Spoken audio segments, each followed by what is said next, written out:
కాంగ్రెస్ పార్టీకి రాజకీయ వ్యూహం లేదా? ఆ పార్టీ పెద్దలు సైతం ఏది పడితే అది, ఎలా పడితే అలా మాట్లాడేస్తారా? తమకు అంతో ఇంతో సంబంధం ఉన్న ఇష్యూలోకి మొత్తంగా దూరేసి ముఖ్య నేతలే ఇష్యూలోకి ఇరుకున పెట్టారా? లేక వీటన్నిటికీ మించి ఇప్పటిదాకా ఎవరు అంచనా వేయలేని పార్టీ ఆమెను ఓన్ చేసుకునే స్కెచ్ దాగి ఉందా? ఇంతకీ ఏంటా వివాదం? కాంగ్రెస్ తీరుపై ఎందుకు చర్చ జరుగుతోంది? తొందరపడి మనకో ఇలా ముందే కూసిందా? ఎవరో పాడిన రాగానికి మనం తాళం వేశామా? ప్రత్యర్థి పార్టీ ఎపిసోడ్ లో మనం మీద పడి స్పందించడం ఎందుకు? ప్రస్తుతం తెలంగాణ కాంగ్రెస్ వర్గాలు ఇలాంటి ప్రశ్నలకు సమాధానాలు వెతికే పనిలో బిజీగా ఉన్నాయట. ఇద్దరి మధ్య జరుగుతున్న రచ్చలో పార్టీ తొందరపడిందా, అసలు వ్యూహం అన్నదే లేకుండా పోయిందా అని పార్టీలో విస్తృత చర్చ జరుగుతున్నట్టు తెలుస్తోంది.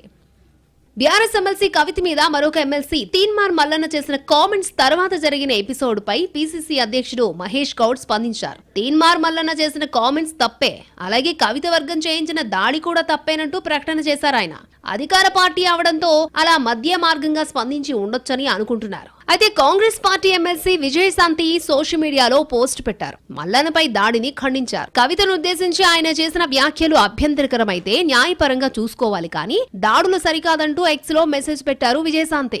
అయితే దీనిపై కాంగ్రెస్ పార్టీలో భిన్నమైన చర్చ జరుగుతోందట. తీన్మార్ మల్లన్న కవిత ఎపిసోడ్ లో ఆమె ప్రాతినిధ్యం వహిస్తున్న బీఆర్ఎస్ నుంచి ఒక్క మధుసూదనాచారి మినహా ఎవరూ స్పందించలేదు. పార్టీ అధ్యక్షుడు కేసీఆర్ కానీ, వర్కింగ్ ప్రెసిడెంట్ కేటీఆర్ కానీ రియాక్ట్ అవ్వలేదు. ఈ విషయంలో ఇటు కుటుంబ బంధం గాని, అటు రాజకీయ బంధం గాని కవితకు సపోర్ట్ గా రాలేదని, వాళ్ళకంటే ముందే తమ పార్టీ నుంచి ఎందుకు రియాక్షన్ వచ్చిందని మాట్లాడుకుంటున్నాయట కాంగ్రెస్ వర్గాలు. అసలు ముందు రియాక్ట్ అవ్వాల్సింది వాళ్లంతా కామ్ గా ఉంటే పీసీసీ అధ్యక్షుడు ఎందుకు తొందరపడ్డారన్న చర్చ జరుగుతోందట పార్టీ వర్గాల్లో. సరే, మహిళకు మద్దతుగా మాట్లాడితే మాట్లాడారు, కానీ రాజకీయంగా బీఆర్ఎస్ ని ఇరకాటంలోకి నెట్టకుండా సొంత కాంగ్రెస్ పార్టీని ఇబ్బంది పడేటట్టు చేశారన్న అభిప్రాయం వ్యక్తమవుతోందట పార్టీ సర్కిల్స్ లో.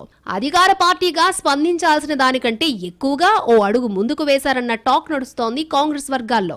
ఇదే టైంలో పొలిటికల్ సర్కిళ్లలో మాత్రం దీన్ని ఇంకోలా విశ్లేషిస్తున్నారు. పేరుకు బీఆర్ఎస్ ఎమ్మెల్సీ అయినా కవితకు ప్రస్తుతం ఆ పార్టీ మద్దతు లేదని, అదే సమయంలో ఆమెను ఓన్ చేసుకునేందుకు కాంగ్రెస్ పార్టీ ప్రయత్నించి ఉండొచ్చు అన్న మాటలు వినిపిస్తున్నాయి కొన్ని సర్కిల్స్ లో. అటు తీన్మార్ మల్లన్న మాత్రం తాను చేసిన కామెంట్స్ ని సమర్థించుకున్నారు. తెలంగాణలో అలాంటి పదజాలాన్ని చాలా సహజంగా వాడుతూ ఉంటారని, అందులో దురుద్దేశాలని వెతకాల్సిన అవసరం లేదన్నది ఆయన వాదన. అటు బీసీ సంఘాలు మల్లన్నకు మద్దతుగా నిలబడ్డాయి. తెలంగాణలో బీసీలకు 42% రిజర్వేషన్ ఇవ్వాలని డిసైడ్ అయిన రేవంత్ రెడ్డి సర్కార్ ఆర్డినెన్స్ కోసం కసరత్తు చేస్తోంది. ఇలాంటి టైంలో ఆయా వర్గాల్లో ఈ అంశాన్ని చర్చకు పెట్టి ప్రభుత్వానికి మైలేజ్ తీసుకురావాల్సింది పోయి అనవసరంగా పార్టీ సస్పెండ్ చేసిన ఎమ్మెల్సీ ఇష్యూలో తలదూర్చి మొత్తం సైడ్ ట్రాక్ పట్టించారని అభిప్రాయం ఉందట కొందరు కాంగ్రెస్ నాయకుల్లో.